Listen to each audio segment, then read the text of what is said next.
Good day or good evening.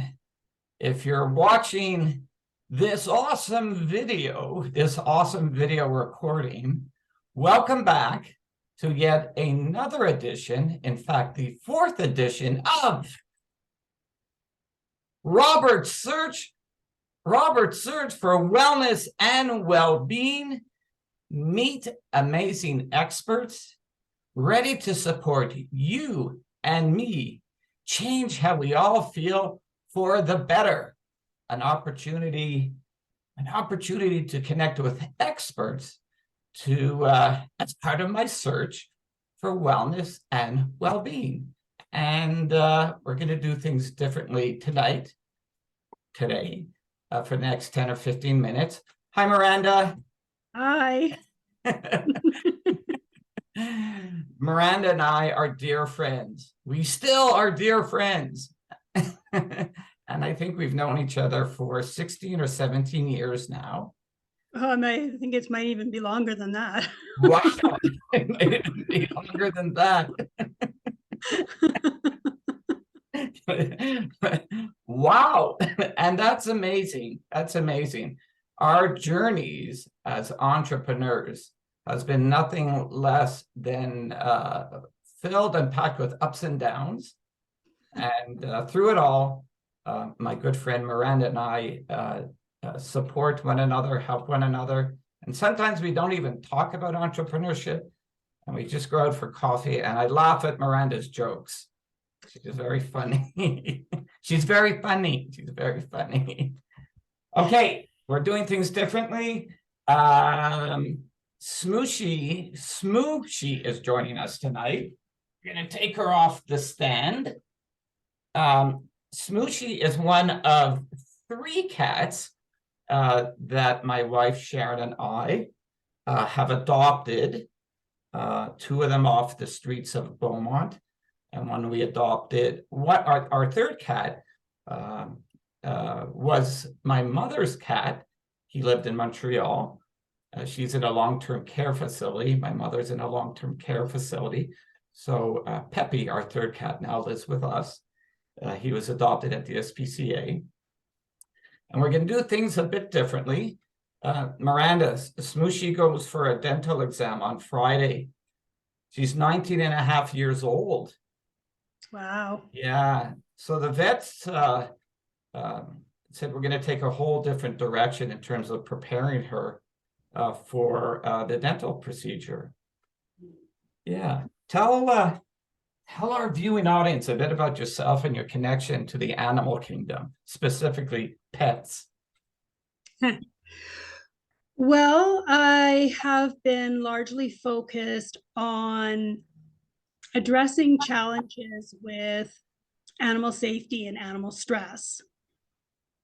And it's kind of been evolving over the last little while. My co-host and I have a podcast called The Animal Files, and we discuss a lot of different topics where the theme of stress and safety kind of interweave in all of that area. So the thing with stress is that I think a lot of people don't sort of understand what can cause stress in their pets. And does that in return, are we giving stress to our pets? Or our pets giving stress to us? And before you answer and we continue, tell people a little bit about that you are an animal health technologist. Well, I have a background as an animal health technologist. I am not a practicing one anymore, okay. But I do have that science background behind me. But I consider myself more of an educator, or in fact, I think I look more as more as a guide. I'm, yes. Just try to help people to understand their animals better And also, I'm also now going in the direction of helping people to understand themselves better in connection with their animals. Okay, so let's get back to that stress piece that adults tend to not understand the stressors that our pets may be carrying. Maybe our pets understand the stress that their parents are carrying. But what do you have to say to that? Well, in terms of the stressors that can show up in animals, there's a variety of different things. It could be their environment. Animals don't tend to adapt very quickly to changes in their routine and changes in their environment. And they can with support, of course. But if our animals start behaving differently or start developing some kind of a health issue, it could be as a result of responding to these kinds of changes. So if this episode, this fourth episode, is called Robert's Search for Wellness and Well-Being, meet amazing experts like yourself, right? Ready to support you and me, change how we all feel for the better. That doesn't sound like a lot of well-being and wellness going on, because now I have to put so much time and energy into being attentive to my pet, my animal, which may take me away from addressing some of my own concerns about wellness and well-being. I'm not saying that's unique to me, but interesting that you should say how attentive we need to be to the stressors in our pets, right? And many folks who may be watching today may say to themselves, well, what does that have to do with wellness and well-being? Because now my energy is going towards my pets. Any thoughts on that? Well, I feel that it is a give and take relationship. And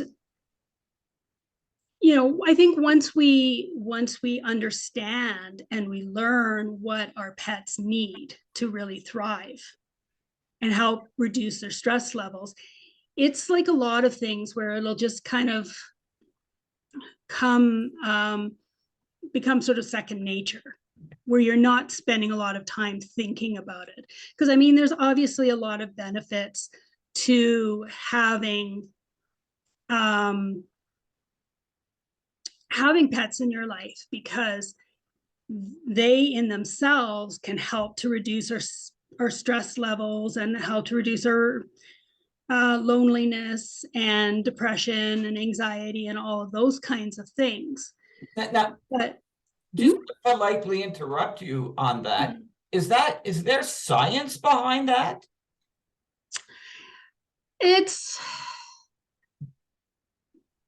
I don't think it's 100% proven. There's a lot, well, there are studies that are done, but I don't know how in depth they've really studied it. You can find lots of different websites and that will talk about that kind of thing. But I also believe that animals will give themselves a job. And they are very much in tune with what is going on with us. Like they are sensitive to our energy, to our emotions, to our behaviors, and they will respond to that. So sometimes if a person is feeling stress and anxiety, they will try to take on their human's pet stress and anxiety to try to help them feel better. And same if it's a physical issue. And I can support what you're saying, because many times vets, and there are two vets who are more than just vets to both Sharon and I. They're almost, well, they're members of they feel like members of our family, but they have always suggested to me, the emotional one in my relationship with Sharon, to be very cognizant of my emotions during the day, and its impact on Smooshy, Bear, or Peppy. And I can see that. I can see that. It might not be scientific, but I can feel a different vibe in the home, in our home. My emotions aren't, or my own mental health isn't where I want it to be, and how the vibe with the cats is significantly different.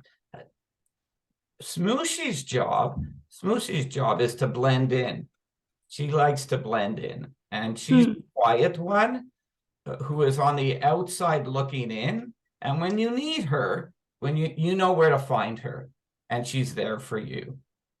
Bear is the fun at work guy, the fun at home guy, our other one, full of life and always eager to play. So he's all about, come join me in my sandbox, because there's always playful toys around, and come play with me. Pepe's job is to supervise. He supervises. he maneuvers from one room to the next and quietly keeps his eyes open, on all the happenings that are taking place. Whereas Smooshy is on the outside looking in and making herself available when you need her. Peppy is more on the inside, walking our home, walking the rooms in our home, just keeping track, ensuring that there's peace amongst everybody. So fascinating you should say that cats have a job. I just thought of that right now. That's the first time I've ever said that. What have you observed in people over the years? Might you have a story or two to share about this whole idea of the relationship between people and their pets? Has there been something you've seen, an experience you've been part of that's really positive that you might want to share with us? There's so many.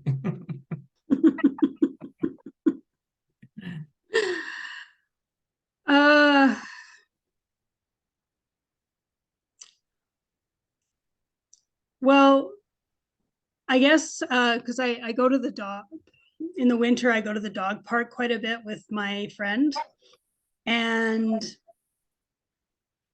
we see people having different relationships and interactions with their dogs and with some of the other dogs that are there. And you can tell the people who have a good bond and a good relationship with their dogs, because their dogs respond to them. They usually are much better trained and know how to respond to cues. They're not going to just sort of run off, or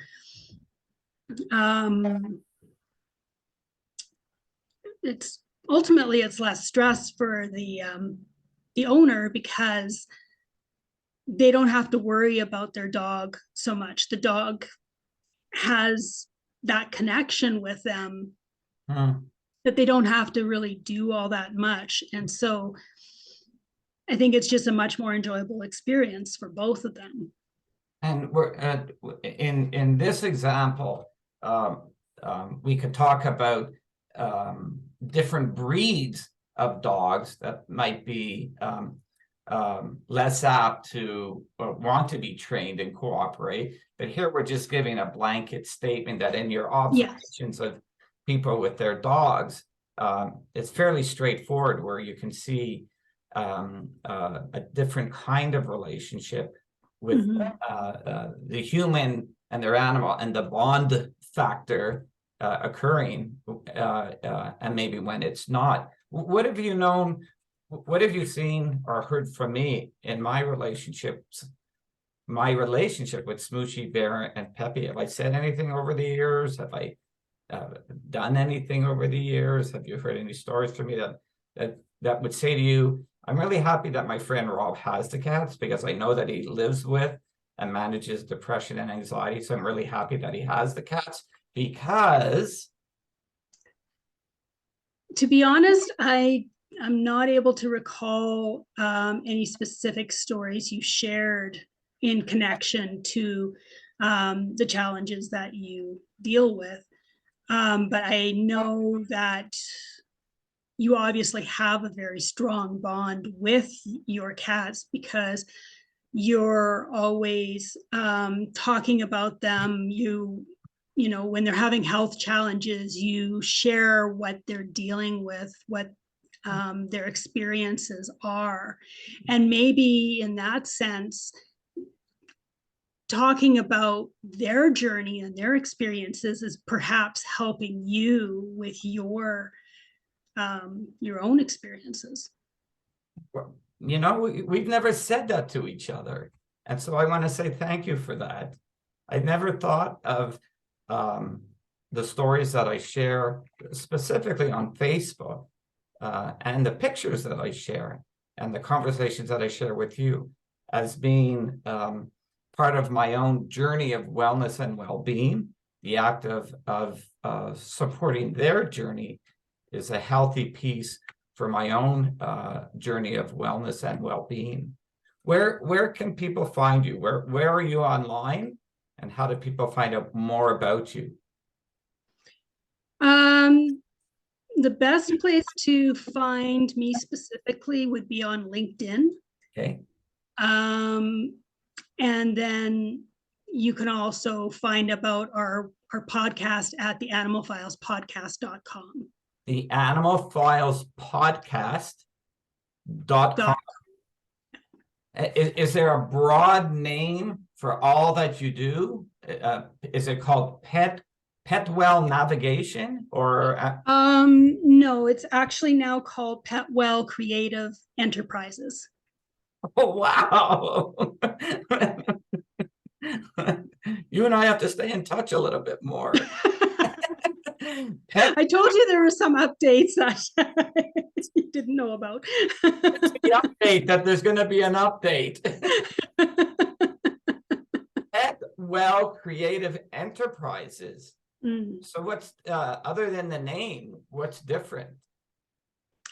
Well, it's encompassing a few of the different things that I am doing. It's encompassing the podcast that I do with my partner. It's encompassing the guidance that I am essentially providing on my own, which is starting to focus a lot more on how, when our animals are having behavior challenges that we're feeling frustrated and we just don't know, can't figure out what to do about it, that I will help to narrow down what the challenge might be, like what might be causing the challenge, which ultimately could be something going on with us, and to help to bring some awareness around that. That's good. Something going on with us. Buddy, emphasis on us. On us. Now I'm not going to email you or call you anymore about maybe questions I have about Smooshy, Bear, or Peppy, because Miranda's going to say, Rob, it's really about you. It's all about you. It's not the cats. It's not the cats. It might be. It's not again. Definitely. Yeah. And you know, as a dear friend of yours, I am super excited about that. That's a wonderful new piece that I'm hearing for the first time tonight. I want everybody to know that Sharon and I have two loving vets, as I've mentioned earlier, in our life, who go to extraordinary lengths to give care and love to all three of our cats. But that doesn't mean I dismiss Miranda. She's always there for either a phone conversation or an email conversation to support, you know, what our vets have advised, or maybe just to give a different perspective.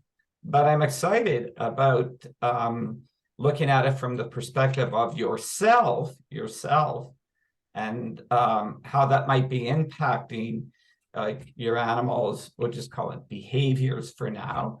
Because because traditionally I reach out to you to talk about the cat's behaviors, right? And how that's impacting Sharon and I. Sharon is very much about how our behaviors impact the cats. And we learned that through our holistic health vet. And so I'm happy to hear that you're moving in that direction as well. You rock, Miranda. You always rock. I think Miranda and I have done like 600 interviews together. We live in the same city. We never meet. We only do interviews. No, we haven't done that many, but we have done a lot. Robert's search for wellness and well-being. The search continues today. Meet amazing experts like Miranda, Petwell, Creative Enterprises. There you go. Or find her at her podcast location one more time on LinkedIn. TheAnimalFilesPodcast.com. TheAnimalFilesPodcast.com. Meet amazing experts like Miranda. It's amazing that I have to have this written down. Ready to support you and me and our pets. I don't really call our cats our pets. They're really our family. But change how we all feel for the better. I appreciate your time. And this is where you say thank you. Oh, thank you. I thought you were saying thank you for your time to the audience.